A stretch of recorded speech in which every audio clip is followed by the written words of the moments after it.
퍼즐을 통해서 글자의 원리를 배운다든지 교과 과정적 목적이 분명히 있습니다. 이런 순수한 놀이가 아니고 그럴 바엔 공부를 시키든 놀이만 시키든. 자, 모래삽이 5개인데 하나가 부서지면 몇 개지? 막. 근처에 숲이 없는데 버스나 다른 교통수단을 타고 멀리 이동해서 숲 체험을 하는 그런 경우도 있다고.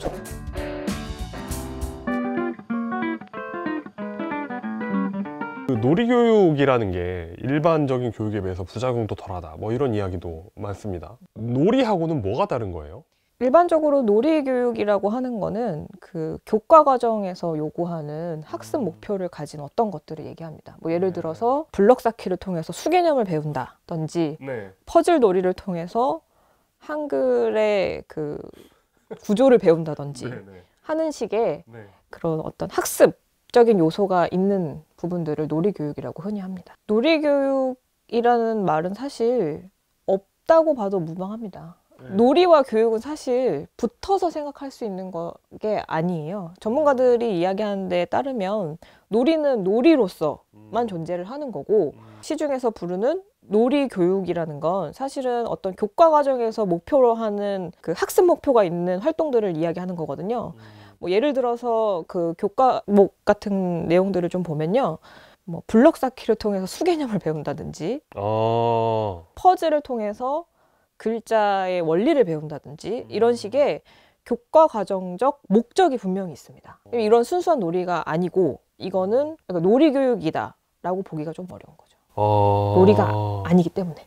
이런 놀이교육이라는 것의 문제점도 그럼 확실하네요. 네, 맞습니다. 그런 거 있거든요. 우리도 어린 시절에 이렇게 보면은 아이들이 게임 좋아하니까 게임에다가 그 학습 요소를 넣어가지고 재밌는 게임을 만들면 아이들이 게임을 하면서 공부를 하겠구나라고 생각을 하는데 그런 게임은 안 팔리죠. 재미가 없으니까요. 네, 재미가 없으니까. 그래서 우리가 어른들이 이건 놀이야라고 만들어 놓은 게 아이들에게는 재미가 없을 가능성이 높고. 그렇죠. 네. 이 놀자 해가지고 왔는데 또 숫자 세기 시작하니까 또 시작이구나. 아이들도 그런 걸 이미 아니까. 전문가들이 이야기하는 놀이라는 건 아이들에 의해서 만들어져야 되고 또 아이들의 의도대로 흘러가야 된다고 이야기들을 많이 합니다. 그러니까 뭐 예를 들어서 아까도 말씀드렸듯이 블럭을 가지고 수개념을 안다는 건 아이들이 놀이 과정에서 자연스럽게 습득하는 거지, 그거 어떤 목표를 가지고 오늘은 블럭 5개를 가지고 2개를 빼면 몇 개가 남지? 이런 식의 학습 활동을 하는 건 놀이라고 보기가 어렵다는 거죠.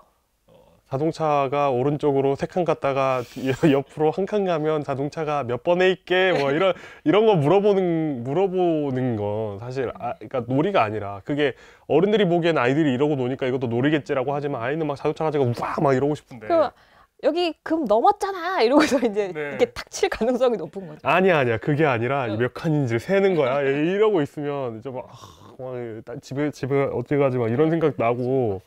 그러니까 공부도 아니고 놀이도 아니다. 그럴 바엔 공부를 시키든 놀이만 시키든. 네. 어린이집 같은 데서 뭐 생활 어떤 습관 같은 걸 교육시킨다거나 이럴 때 뭐 손 씻는 법 이런 거 할 때 분명히 그것도 교육이지만 뭐 인지 발달 놀이 이렇게 놀이라고 이야기하지만 그리고 아이들이 심지어 놀이라고 느끼기도 하지만 그게 사실은 교육 과정에 있는 거잖아요. 그런데 아이들이 그 적극적으로 이렇게 그런 것들 뭐 그런 생활 습관을 만들고 이런 건 뭐 선생님들이 놀아주고 하니까 아이들이 적극적으로 놀이에 참여해서 그게 아이들에게 놀이가 되는 거지만, 네, 맞습니다. 이런 공부는 엄마가 너 선생님한테 가봐 하면 선생님이 자 이리 와봐 앉아가지고 자 몇 칸 세보고 이렇게 아이가 주도하지 않는, 내가 통제권을 잃은 상태에서는 뭘 하더라도 그게 놀이가 될 수 없다. 네, 실제로 아이들이 그래서 노는 모습들을 이제 그 놀이터에서 좀 지켜보면요, 아이들이 수개념을 알고 모래탑 5개 쌓기 누가 빨리 하나 보자라고 하기보다는 네네. 그런 경우는 사실 영유아 단계에서는 별로 없죠. 자, 모래삽이 5개인데 하나가 부서지면 몇 개지? 막 이런 거. 그런 경우는 거의 없죠. 그 모래탑을 그냥 자기가 마음대로 쌓아놓고 거기서 이야기를 만들거나 아니면 뭐 모래를 이렇게 만지고 그다음에 밟는 그냥 그 행위 자체를 즐기는 것 자체가 아이들한테 놀이가 되는 경우들이 많잖아요. 네, 그렇죠. 그런 식으로 접근을 해야 된다고 얘기를 하죠. 이렇게 놀이를 표방해봤자 결국에는 공부다.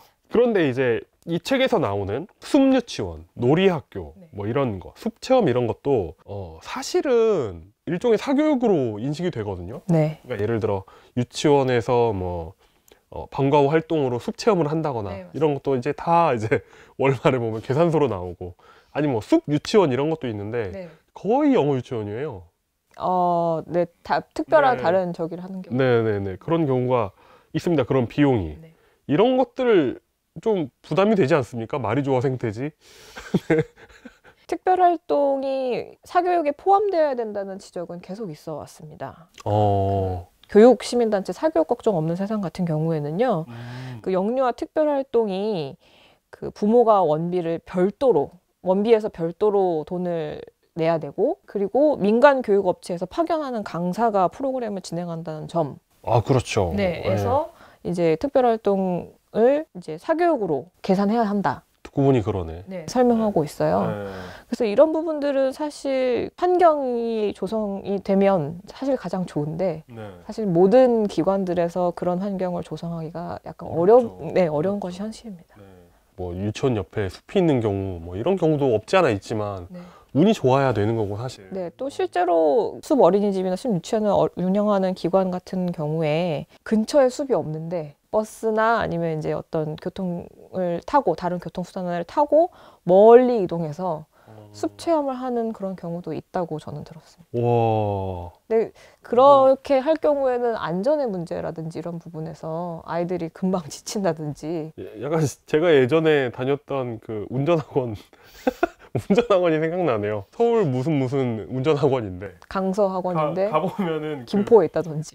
서울 사무실에는 전화만 한 대 있고 정해진 위치에 가면 버스에 태워가지고 어디가 머나먼 곳으로 보내가지고 운전 연습을 시키고 막 그런 경우가 있었던 것 같네요. 제가 노원에서 타서 의정부지나 어디까지 갔던가 뭐 이런 양주까지 가셨나요? 네, 거의 양주까지 갔던 기억이 나는데 그렇습니다. 그런 거랑 비슷한 것도 있구나.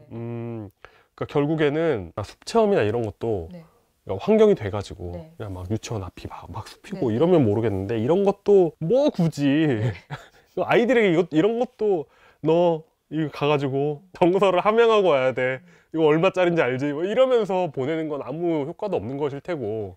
뭐 효과가 없다기보다 그 효과를 달성하기 위해서 효과 대비 이제 또 잃는 것들이 좀 있을 수 있다. 주변에서는 그 숲유치원을 보내다가 일반 유치원이나 일반 어린이집으로 바꿨다는 분들이 좀 계세요. 그러니까 이동하는 거에 대한 위험 때문에.